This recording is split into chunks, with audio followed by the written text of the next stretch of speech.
Good evening friends, हम आपको कोविड-19 की वर्तमान परिस्थिति के बारे में बताना चाहेंगे। जैसे हम सबको अवगत है, सेकेंड वेव के पीक के समय में देश में एज हाई है 4,14,000 केसेस प्रति रोज के हिसाब से रिपोर्ट होने शुरू हुए थे। Continued efforts at field level, जिससे हमें in terms of containment, lockdown, restrictions as well as clinical management, तो हमने देखा हमारे केसेस घटते घटते करीब 17 मई में 2,81,000 तक पहुंच चुके थे, यानी कि 3 लाख से कम हुई डेली रिपोर्टिंग। 31 मई तक वह घटते घटते 1.5 लाख के करीब पहुंची और 7 जून तक हमने देखा कि करीब 1 लाख केसेस प्रति रोज के हिसाब से देश में रिपोर्ट हो रहे थे। और अब अगर हम पिछले 24 घंटे का डेटा एनालाइज करें तो हम पाते हैं कि करीब 60,471 केसेस पिछले 24 घंटे में देश में रिपोर्ट हुए हैं, यानी कि जो पीक देश ने एक नोट की थी उसमें करीब 85% decline in terms of the daily cases getting reported अब हम नोट कर रहे हैं। पिछले 8 दिनों से हम देखें तो पाते हैं कि देश में 1 लाख से कम संख्या में डेली बेसिस पर केसेस रिपोर्ट हुए हैं। जैसे कि मैंने आपसे अभी सबमिट किया है कि 60,000 केसेस अगर देश में अब रिपोर्ट हुए हैं पिछले 24 घंटे में, तो वह डेटा भी करीब 75 दिनों बाद हम, यानी कि 31 मार्च के बाद हम यह परिस्थिति देश में देख रहे हैं कि केसेस में इस लेवल की कमोबेशी आई है। 27 स्टेट्स देश में ऐसी हैं जहां पर कि 1,000 से कम संख्या में डेली केसेस रिपोर्ट हो रहे हैं। यह इसलिए समझना जरूरी है कि इससे इंडिकेट होता है कि ओवरऑल इन्फेक्शन का डिक्लाइन देश में हम लोग नोट कर रहे हैं। इसी के साथ ही अगर हम देखें कि किस गति से एवरेज डेली केसेस देश में जो रिपोर्ट हो रहे हैं, तो उसमें भी हम जहां एक स्थाई पर हमें एवरेज 3,87,000 केसेस 5 से 11 मई वाले हफ्ते में हमने देश में एवरेज बेसिस पर नोट किए, उसमें काफ़ी गति से पिछले 5 हफ्तों में केसेस में कमी नोट की गई है। और उस कमी की जो गति है उसमें भी हम एक स्पीड, एक अच्छी प्रोग्रेस नोट कर रहे हैं और हम पाते हैं कि पिछले 2 हफ्ते में 30% से भी अधिक मात्रा में हमने rate of decline of average cases note किया है। साथ ही अगर हम समझें कि देश में कितने ऐसे जिले हैं जहां पर कि 100 से अधिक केसेस प्रति रोज की संख्या में रिपोर्ट हो रहे थे, तो जैसे कि 4 मई वाला जो हफ्ता था उसमें 531 ऐसे जिले देश में थे, वह घटकर अब 165 जिले रह गए हैं। यानी कि अगर हम देखें तो पिछले 6 हफ्तों में 366 जिले ऐसे हैं जो कि पहले अधिक संख्या में केसेस रिपोर्ट कर रहे थे और उनमें कमी आई है, which is a very positive indication in telling us कि जो देश का इन्फेक्शन है वह रिलेटिवली लिमिटेड टेरिटरीज में ही अब हम नोट कर रहे हैं। एक और मुख्य विषय जहां एक स्थाई पर केसेस हमें कंट्रोल करने हैं, वहीं दूसरे स्थाई पर वह केसेस जो कि या तो होम आइसोलेशन या मेडिकल सेटअप में जिनको हम मॉनिटर कर रहे हैं, उनमें हमने देखा था कि 10 मई वाले सप्ताह में ऑन एन एवरेज 37 लाख के करीब देश में एक्टिव केसेस की दृष्टि में थे, जो 22 मई तक घटते घटते 30 लाख से कम हुए। 1 जून तक वह अराउंड 20 लाख से कम, यानी कि 18.95 लाख केसेस हुए। और अब हम देख रहे हैं कि ऑन एन एवरेज हमारे देश में करीब 9 लाख के करीब ऐसे केसेस हैं जो कि एक्टिव केसेस की दृष्टि में आते हैं। यानी कि हम देखते हैं कि करीब 65 दिनों के बाद देश में एक्टिव केसेस की संख्या में एक और विजिबल कमी आई है in terms of the fact कि active cases are less than 10 lakh. और आज हमने देखा है कि पीक के कंपैरिजन में करीब 28.3 लाख केसेस जो पहले एक्टिव केसेस की दृष्टि थे वह अब कम हो गए हैं। करीब 75.6% जो हमने peak in terms of active cases manage किए थे वह घटते घटते 75.6% कम हो गया है। और मुख्य विषय ऐसा है कि हम देखें कि एक समय पर जब देश में 17.13% केसेस एक्टिव केसेस की दृष्टि में आते थे, आज वह घटकर खाली मात्र 2.96% केसेस ऐसे हैं जो कि करीब एक्टिव केसेस की दृष्टि में आते हैं। साथ ही मुख्यतः हम देख रहे हैं कि कई स्टेट्स ऐसी हैं जहां पर कि एक्टिव केसेस की संख्या में काफ़ी कमी आई है। देश में 20 स्टेट्स ऐसी हैं जहां आज एक्टिव केसेस 5,000 से भी कम हैं और ऑलमोस्ट सभी स्टेट्स में हम एक्टिव केसेस में एक ड्रास्टिक रिडक्शन भी नोट कर रहे हैं। इसी के साथ ही एक स्थाई पर वह केसेस जो कि देश में मॉनिटर किए जा रहे हैं, continued efforts at field level, हम उस स्थिति में भी पहुंचे हैं कि हमारे देश में ओवरऑल रिकवरी रेट में भी एक बहुत पॉजिटिव प्रोग्रेस नोट की जा रही है। जैसे कि हम देखें तो पाते हैं कि जहां 3 मई वाले समय पर देश में 81.8% रिकवरी रेट था, वह 18 मई तक 85.6% यानी कि 85% तक पहुंचा और 27 मई तक because of the continued efforts at the field level वह 90% तक पहुंचा और आज बढ़ते बढ़ते देश में क्यूमुलेटिव रिकवरी रेट 95.6% तक पहुंच चुकी है। हमने यह रिकवरी रेट करीब 2.5 महीने के बाद इस देश में नोट किया है। सतत प्रयास जो फील्ड पर किए गए हैं उनके पॉजिटिव रिजल्ट्स अब हमारे सामने आ रहे हैं।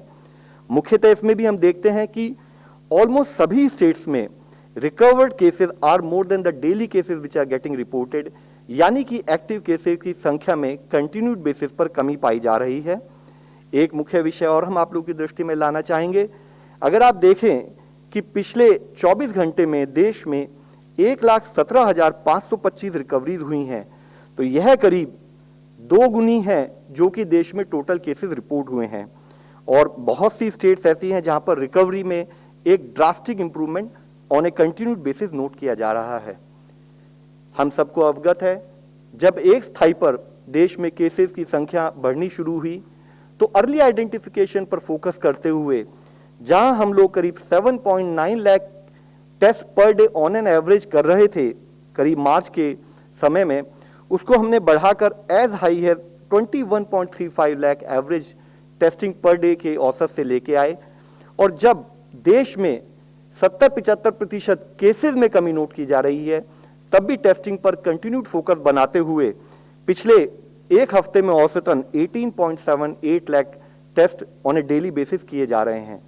और जहां देश में एक स्थाई पर इस अधिक संख्या में टेस्टिंग की जा रही है, उसी के साथ हमने देखा है कि because of the restrictions being imposed at the field level in terms of containment activities, तो एक समय में जहां पर कि 4 से 10 मई वाले हफ्ते में देश में average positivity was as high as 21.4%, which indicate कि बहुत हाई स्प्रेड ऑफ इन्फेक्शन देश में पाया गया।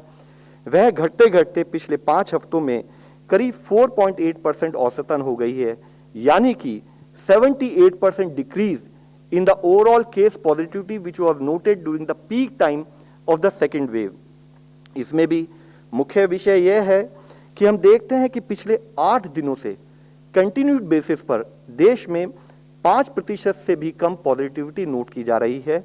और अगर पिछले 24 घंटे की केस पॉजिटिविटी को एनालाइज करें तो it has come down to as low as 3.45%, जो भी करीब पिछले 3 माह बाद हम देश में इस टाइप का ओवरऑल स्टेटस नोट कर रहे हैं।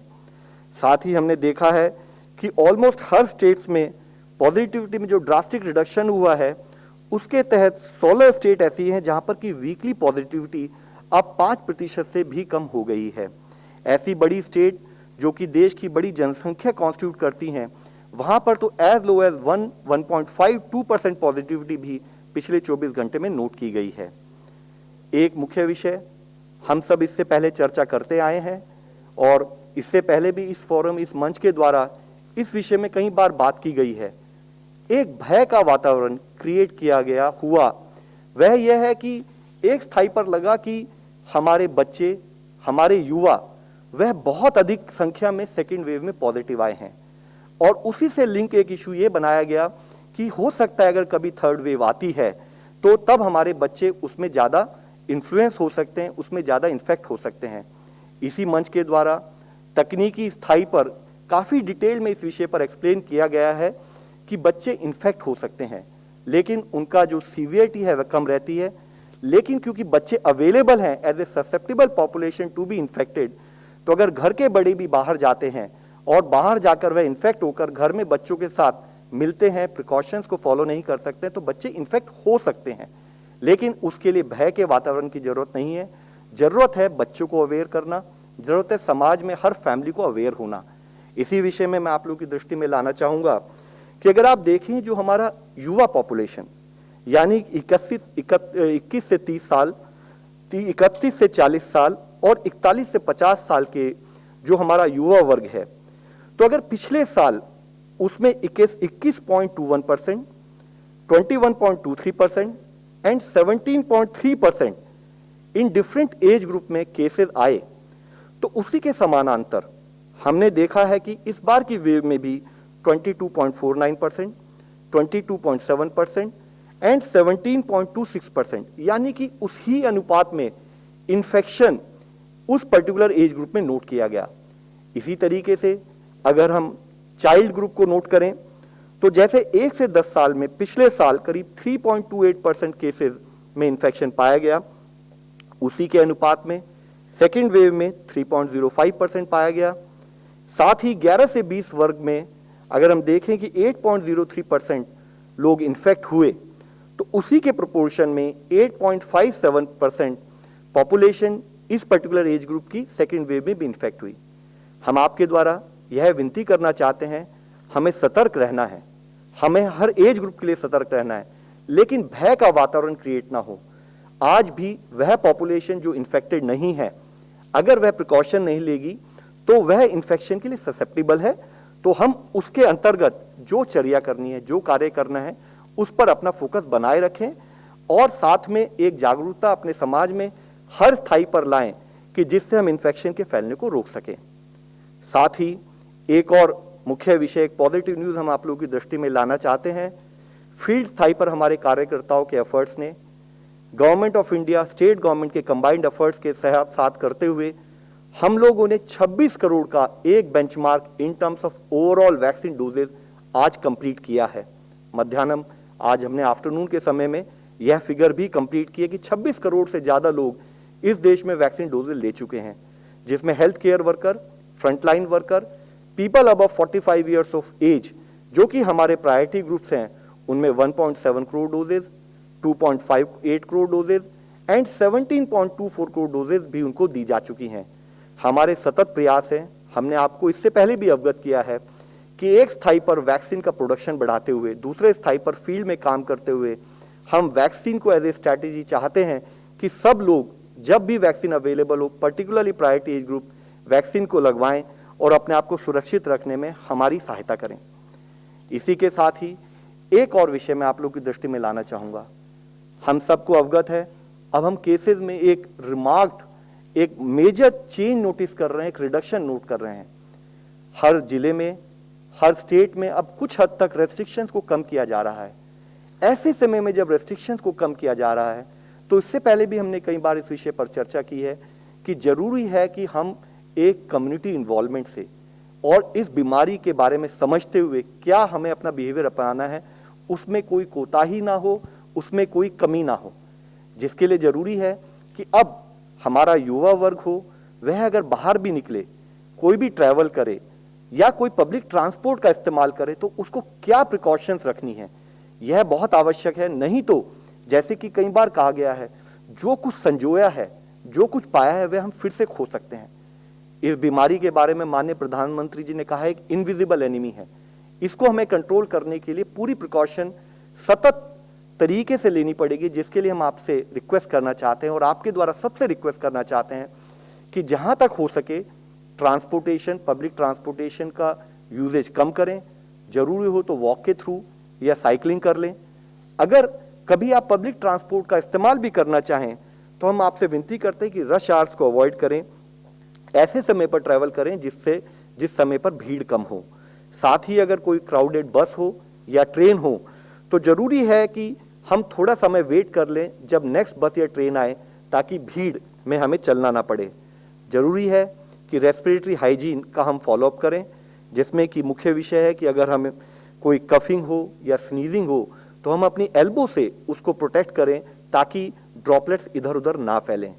जरूरत है कि हम अगर अपनी कार में भी जाएं, प्राइवेट ट्रांसपोर्ट में भी जाएं, तो कोशिश करें कि वह कार जिसमें ज़्यादा लोग हों उसमें हम, क्योंकि फिजिकल डिस्टेंसिंग का फॉलोअप करना उतना ही मुश्किल हो जाता है, तो हम उसमें सिंगल पैसेंजर या लिमिटेड पैसेंजर्स के साथ ट्रैवल करें। हम फ्रेश एयर का इस्तेमाल बढ़ाएं, जिसके लिए ज़रूरी है कि हम विंडोज़ को ओपन रखें। हम हैंड हाइजीन पर अपना ध्यान रखें। जब भी हम बाहर निकलें और लौट कर आएँ, तब हम अपने हाथ को पानी से या हैंड सैनिटाइजर से उसके द्वारा साफ रखें। और कोई भी सिम्टम्स हों तो हम आप सबसे विनती करेंगे कि अपने आप को, अपनी फैमिली को और समाज में सबको सुरक्षित रखने के लिए काइंडली ट्रैवल को अवॉइड करें। हमारी लड़ाई में जो अब तक की लड़ाई है उसमें वेपन्स वही लिमिटेड हैं। हमें जरूरी है कि हम ध्यान रखें कि Covid appropriate behaviour social vaccine के रूप में हमारा सबसे बड़ा हथियार रहेगा। जबकि समाज में अब हम डिफरेंट एक्टिविटीज़ खोलने जा रहे हैं, मार्केट्स खुल रही हैं या पब्लिक ट्रांसपोर्ट खुल रहा है, उस समय पर पुराना कई बार जैसे कि कुछ प्रांतों में नोट किया गया कि पार्टीज बढ़ी, लोगों का इंटरेक्शन इतना बढ़ा कि उन्होंने प्रिकॉशनरी मेजर्स को कम किया या छोड़ ही दिया। ऐसी सिचुएशन फिर ना आए। हम ध्यान रखें कि हमें कोविड अप्रोप्रिएट बिहेवियर यानी कि use of mask, physical distancing, respiratory hygiene and as well as environmental hygiene की जो सतह है वह साफ रहें, उस पर हमारा ध्यान रहे। एक स्थाई पर समाज के रूप में जब हम इसको एक सामाजिक जिम्मेदारी के रूप में सब लोग कार्य करें, दूसरे स्थाई पर मेडिकल फ्रेटर्निटी के साथ मिलकर सरकार, स्टेट एंड यूनियन गवर्नमेंट इस पर फोकस रखेगी कि क्लिनिकल मैनेजमेंट प्रोटोकॉल का प्रॉपर फॉलोअप हो, ताकि हमारे ना कि अर्बन एरिया बल्कि रूरल और ट्राइबल एरियाज में भी वह पर्टिकुलर टेक्नोलॉजी, वह पर्टिकुलर अप्रोच हम डिटेल में हाईलाइट करके सबको ट्रीटमेंट प्रोवाइड कर सकें। वैक्सीनेशन एक बहुत बड़ा एडिशनल टूल हम लोग के साथ है, उसका इस्तेमाल करें। हमारी लड़ाई जन भागीदारी, जन आंदोलन से ही जीती जा सकती है। साथ ही जैसे कि माननीय प्रधानमंत्री जी हमेशा कहते हैं कि एक स्थाई पर वैक्सीनेशन हमारे पास टूल के रूप में अवेलेबल है। जन भागीदारी, जन आंदोलन के रूप में हम कोविड अप्रोप्रिएट बिहेवियर से अपना प्रयास, अपने एफर्ट्स कभी कम ना करें। और खासकर अब जब सेकेंड वेव में हम लोगों ने कुछ उस कष्ट को देखा है, सहा है, तो जरूरी है कि हम कोई भी कोताही ना करें। आज हम आप लोगों से फिर एक और विनती करना चाहते हैं कि जो भी गेम्स हमने आज तक जीते हैं, उन गेम्स में एक स्थाई पर प्रजा, एक स्थाई पर हर सिटीजन का सहयोग, दूसरे स्थाई पर हमारे कोविड वॉरियर्स, चाहे वह एक सफाई कर्मचारी हो, चाहे एक एम्बुलेंस का ड्राइवर हो, चाहे वह एक टेस्टिंग में सपोर्ट करने वाला हमारा एक टेस्टिंग मैकेनिक, टेस्टिंग एक हमारे जो लैब टेक्नीशियंस हों, हमारे डॉक्टर, जिन लोगों के सपोर्ट की वजह से जितना भी कष्ट आया, इस देश ने इतनी परेशानियां होते भी इस प्रोसेस को मैनेज किया, हमें उसे शत शत नमन करना है। Join you all in saluting our corona warriors, healthcare workers of all categories, and today in particular we saw a great example of the role being played by the technical teams, those who carry out diagnostic tests in various locations, hospitals, in outreach locations and so on.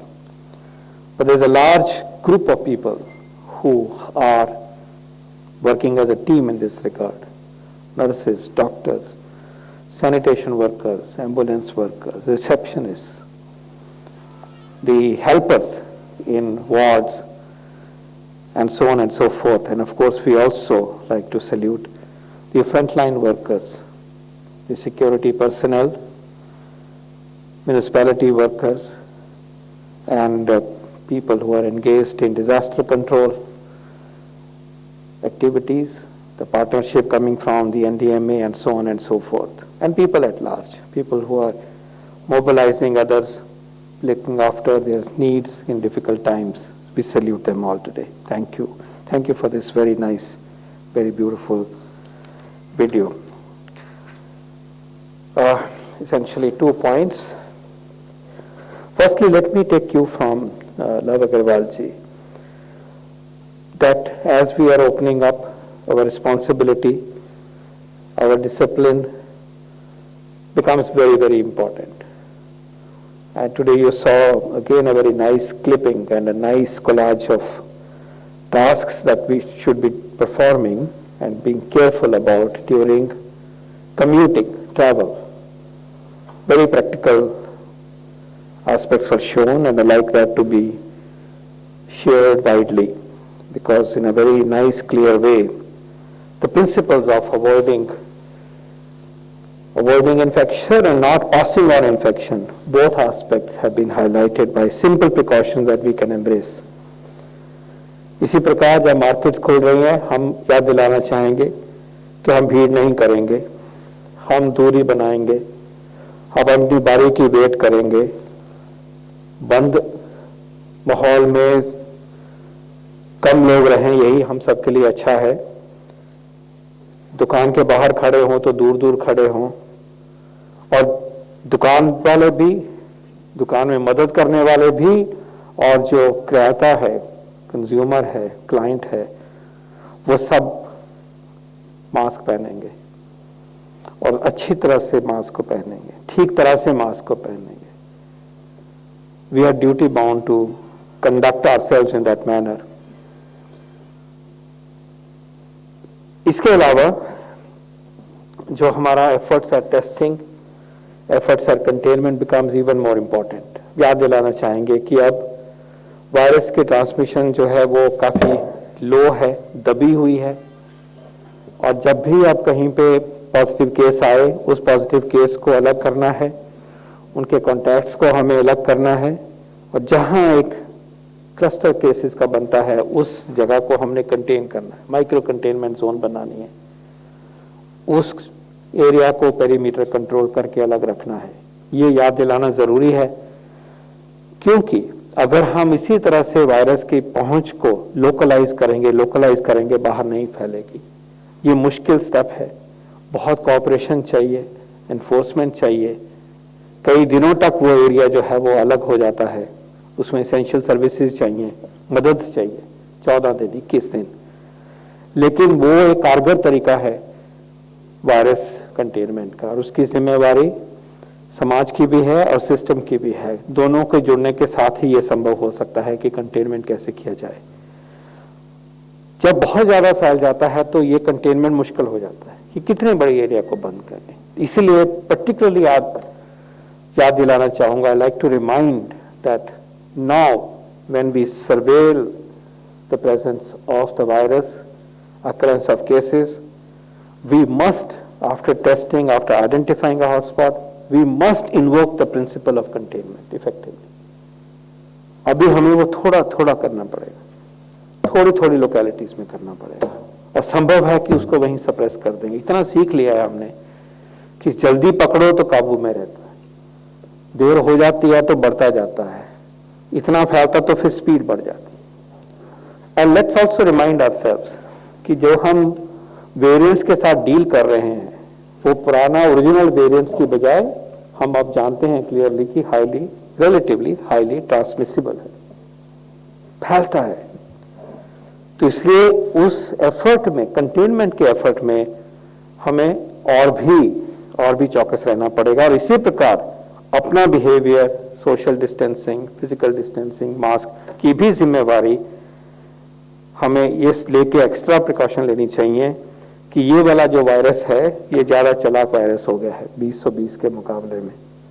तो उससे भी ज्यादा चौकसी, responsibility, care, prevention, ये सब हमें करना पड़ेगा. ये रास्ता बिल्कुल क्लियर है, इसके बिना सिचुएशन फिर खराब हो सकती है. On the vaccine front, as you know, today 26 crore mark has been breached. We have gone higher than that. You also know that the vaccine pace has picked up. And there is an important and interesting and positive development with regard to the Novavax results that have come yesterday. Very promising. This is a protein subunit vaccine given in 2 doses. What we are learning from the data that's available in the public domain, that this vaccine is very safe, and this vaccine is highly effective, more than 90% as you heard. But what makes this vaccine relevant for today, in order to mention this, is the fact that this vaccine will be produced in India. There is preparatory work already accomplished by the Serum Institute. They are in collaboration with the original company. And in fact, as you know, they are also conducting a bridging trial already, which is in advanced stages of completion. So the efficacy and positive results of this study augur very well for our nation, because on our soil, this vaccine will be produced, hopefully in very large quantities. There will be some gap for a while when the production picks up. Production ramps up, but also regulatory processes and regulatory requirements are met. And while we wait for that, we surely have something to feel good about and some again to feel proud that another vaccine looks like on the horizon in near future as a part of the vaccine choice that our nation can have.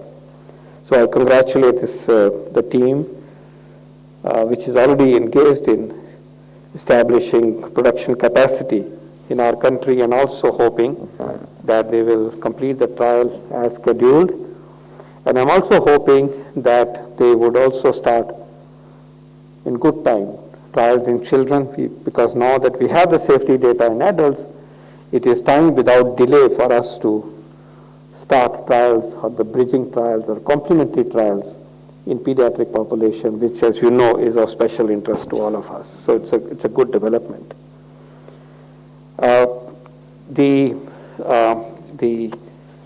pace of vaccination should see renewed energy from next week onwards, जब हम realign करके अपनी efforts को, state के efforts को, उसमें ज़्यादा energy, ज़्यादा समन्वय और more effective coordination and scale up at the ground level is expected to be achieved. So we look forward to the new phase in vaccine implementation, vaccine scaling up, and also reaffirmed faith in coverage through the private sector across the country in a very equitable way. So the teams are working both in the center and in the states to set up an efficient program and to build on the new guidelines for high coverage, high speed coverage of the vaccination across the country. Thank you very much. Thank you, sir. We'll now take some questions. Number 19.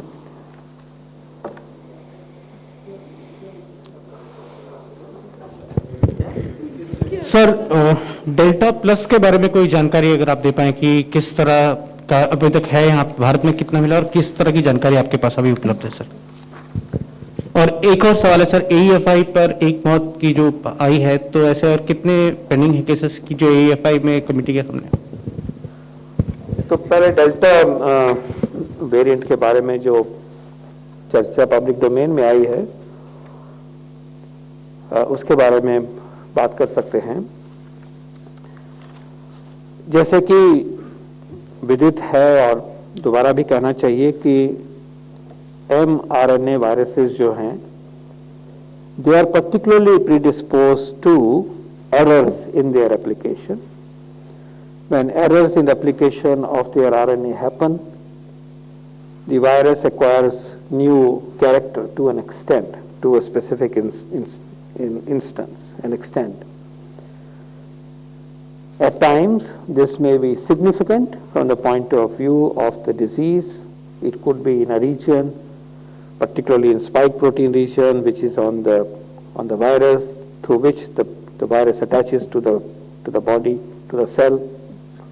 So if that part becomes smarter than the previous version, it is to our disadvantage. So we are worried about such variants. So पहली बात है कि ये होता ही रहेगा, हो ही रहा है, नेचर में हो रहा है। As you know, delta variant जो कि हमारा B1.617.2 है, उस वेरिएंट ने ट्रांसमिसिबिलिटी एक्सेस होने की वजह से सेकेंड वेव में अपना रूप दिखाया।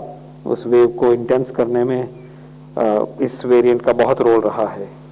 उसी से मिलता जुलता एक एडिशनल, उसी लाइन पे एक एडिशनल म्यूटेशन डिटेक्ट हुई है और ये ग्लोबल डेटा सिस्टम में इसको चिन्हित किया गया है। इसको डेल्टा प्लस भी कहा गया है, AV.1 कहा गया है, कापा वेरिएंट के साथ वो नाम है, लेकिन एसेंशियली एक नया डेल्टा के अंदर ही एक नई चेंज आई है। ये वेरिएंट जो है वो मार्च से देखा गया है यूरोप में और इसको नोटिफाई या इसको पब्लिक डोमेन में 13 जून को लाया गया, just a few 2 days ago. So the present status is that yes, a new variant has been found. This is a variant of interest. This is not as yet classified as a variant of concern. A variant of concern is one in which we have understood that there are adverse consequences to humanity. Transmissibility बढ़ जाती है, severity बढ़ जाती है, etc. वो अभी इसके बारे में मालूम नहीं है, लेकिन जो चेंज आई है, जिस तरह से आई है, उसके इफेक्ट को अब साइंटिफिक तरीके से वॉच करना चाहिए. हमारे देश के बाहर ये पाया गया है, इसको वॉच करना है. जो हमारा इंसाकॉग सिस्टम है उसके थ्रू भी इसको डिटेक्ट करके देखना पड़ेगा कि हमारे देश में इसकी प्रेजेंस कहाँ है, कितनी है, कैसे बढ़ रही है या नहीं बढ़ रही है. So this is the way forward in relation to the virus. जो एक अच्छा कॉम्प्रिहेंसिव सिस्टम ऑलमोस्ट 28 लेबोरेटरीज का बनाया गया है, उस काम में ये एक important area of future work होगा और वो कॉन्स्टेंटली इसको वॉच किया जाएगा और देखा जाएगा इसका मतलब क्या, इस वेरिएंट से क्या नुकसान हो सकता है. जैसे कि पब्लिक डोमेन में आया है कि इसकी वजह से जो मोनोक्लोनल एंटीबॉडी का यूसेज है उसको ये नलिफाई करता है किसी extent. So let's learn more about it. It is a matter of time. It is something which science should watch. Science will understand, but remember that there is no way that you can shoot these variants away. ऐसा कोई precision weapon हमारे पास नहीं है कि इन variants को आगे से ना हो या इनको ही आप ट्रैक करके खत्म कर दे. No, what we need to do is what has been highlighted today by lab, which has been highlighted repeatedly from this. We monitor, we know what is the behavior of these new variants. We are conscious and we are more alert if those variants are bad for us, worse for us compared to the standard. But what is the response you mount? The response you mount is the same principle. Your own behavior, protection. Don't give opportunities to viruses to reach you or to spread from you. Opportunities that virus loves are parties, gatherings, crowding,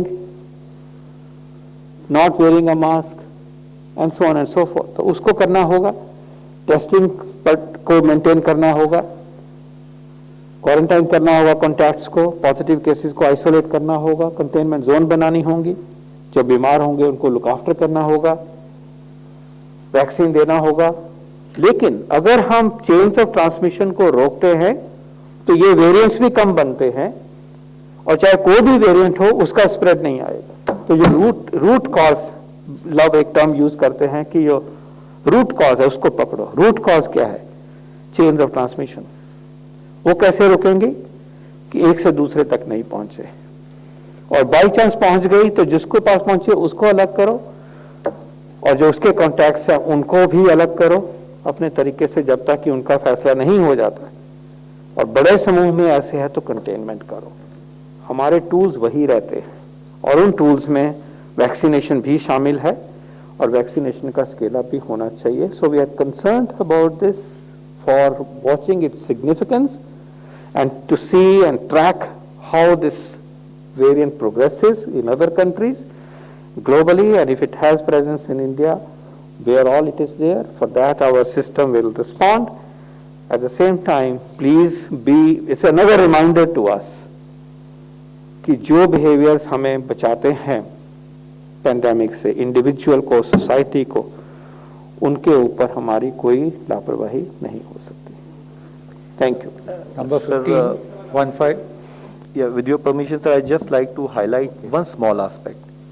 देखिए, जैसे Paul sir ने explain किया है detail में कि एक तरफ है साइंस की तरफ से एनालिसिस करके वेरिएंट को समझना, उसके बिहेवियर को समझना, उसका पब्लिक हेल्थ इम्पैक्ट क्या होगा, मैनेजमेंट इम्पैक्ट होगा, उस पर काम करना.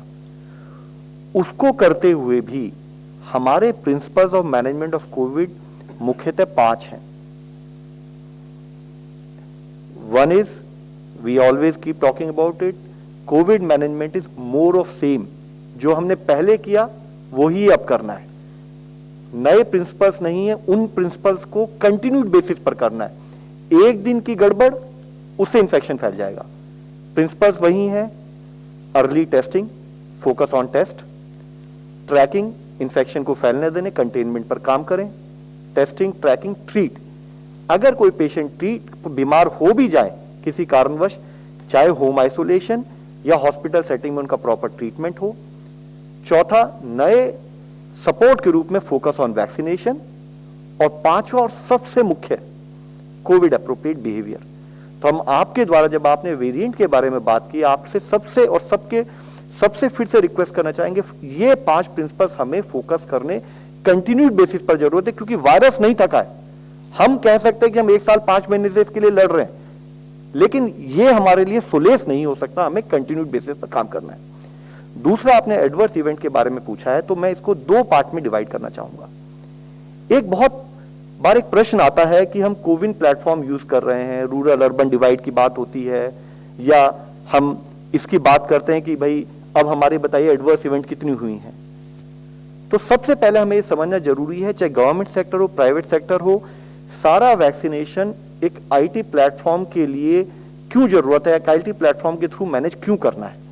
उसका एक सिंपल सा कारण है, अगर मैंने फर्स्ट डोज ले ली, जिस टाइप की हमारी लेवल ऑफ अवेयरनेस कई बार सिस्टम में होती भी है, पर्टिकुलरली ट्राइबल, रूरल और इवन स्लम एरिया या किसी और पर्टिकुलर एरिया में भी, इवन पढ़े लिखे लोगों में भी कई बार हमने देखा है, तो अगर हम एक मॉनिटरिंग प्लेटफॉर्म नहीं होगा, तो क्या हम ऐसी सिचुएशन नहीं आ जाएंगे हम सेकेंड डोज नहीं दे पाएंगे, तो यानी कि आधी डोज देंगे, which means we will fail in our purpose. दूसरा पॉइंट, जब आपने एडवर्स इवेंट फॉलोइंग इम्यूनाइजेशन की बात की है, how do we monitor at state level, district level and country level कि कितने केसेस में एडवर्स इवेंट आई। तो इसलिए आपके द्वारा हम सबसे रिक्वेस्ट करना चाहेंगे कि एक आईटी प्लेटफॉर्म हमारे को वैक्सीनेशन को ढंग से करने में सबसे बड़ा सपोर्ट है। आज आपसे हम बात करते हैं कि 26 करोड़ लोगों को वैक्सीनेशन डोजेज दी जा सकती हैं, तो हम आपको बता सकते हैं किसको पहली डोज, किसको दूसरी डोज, किसके साथ एडवर्स रिएक्शन हुई। अब मैं आपके दूसरे प्रश्न पर आता हूं, जो बहुत ही एक मुख्य प्रश्न आपने रेज किया है। तो सबसे पहले हमें समझने की जरूरत है कि एडवर्स इवेंट होती क्या है। अगर मुझे वैक्सीन दी, हमारा गाइडलाइंस कहती है कि वैक्सीनेशन देने के बाद आप आधे घंटे वहां वेट कीजिए, और उसके अलावा भी आपको कोई एक पर्टिकुलर बीमारी या कोई दिक्कत महसूस होती है तो आप हमें रिपोर्ट कीजिए। तो एनी अनटूवर्ड मेडिकल अकरेंस जो इम्यूनाइजेशन के बाद हुई, और उसका रिलेशन उस इम्यूनाइजेशन से होना जरूरी नहीं है। मेरी कोई पुरानी कोमॉर्बिड कंडीशंस हो सकती हैं, वो किसी और कारण से प्रेसिपिटेट हो गई, मेरे कोई और इश्यूज हो सकते हैं, किसी भी कारण से हो सकती है। तो कोई भी एडवर्स इवेंट हो, उसको हम एडवर्स इवेंट फॉलोइंग इम्यूनाइजेशन के रूप में मानते हैं।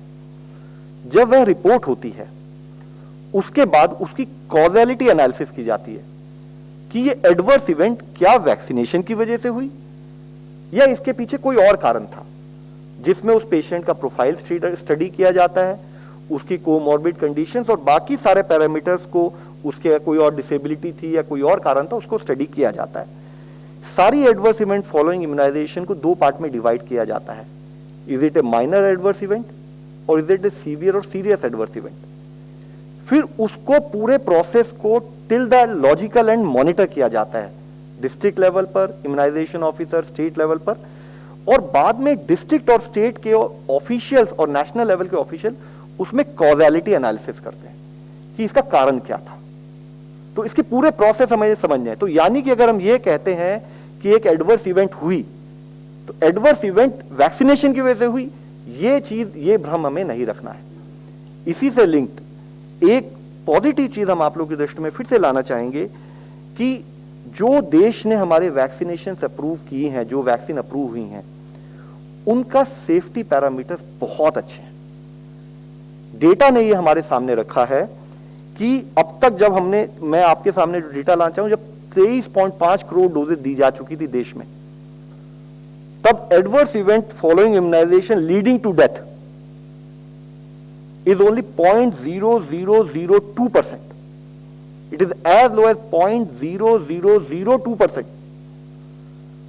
जिसको हमने कैलकुलेट करते हैं, तो जब इतने लोगों को हमने डोज दी तो 488 हुए, अब ये 488 deaths which are accounted for, they are not because of vaccination. They can be multiple factors. और इसकी पूरी एनालिसिस की जाएगी फील्ड पर, जिसमें डिस्ट्रिक्ट और स्टेट के official, immunisation official, technical expert पूरे केस को एनालाइज करके फिर उसके बाद उसका एक निर्णय करते हैं कि डिड वैक्सीनेशन इफेक्टेड और was it because of some underlying comorbidity और एनी अदर कंडीशन। तो आपने ये प्रश्न पूछा, हम आपसे यही आपके द्वारा सबसे रिक्वेस्ट करना चाहेंगे कि सेफ्टी पैरामीटर्स पर देश की वैक्सीन काफी खरी उभरी हैं। तभी आप देखिए कि ओवरऑल जो डेथ भी रिपोर्ट हुई हैं, which is again considering 23.5 crore लोगों का डेटा जब हमारे सामने है डोजेस का, तब भी 0.0002% है।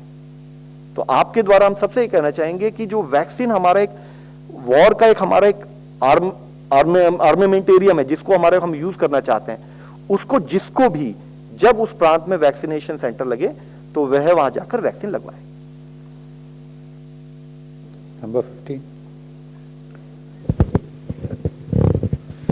So for the last 15 months, the world has been battling this pandemic, and of late we've heard a lot of discussion about the origins of the virus. A report by the Ministry of Health has flagged that a lab based out of Bangalore was using foreign funds and doing research on zoonotic viruses of bat origin without adequate safety in their laboratory. I want to know what is the Ministry of Health or the Government of India planning to do about these violations?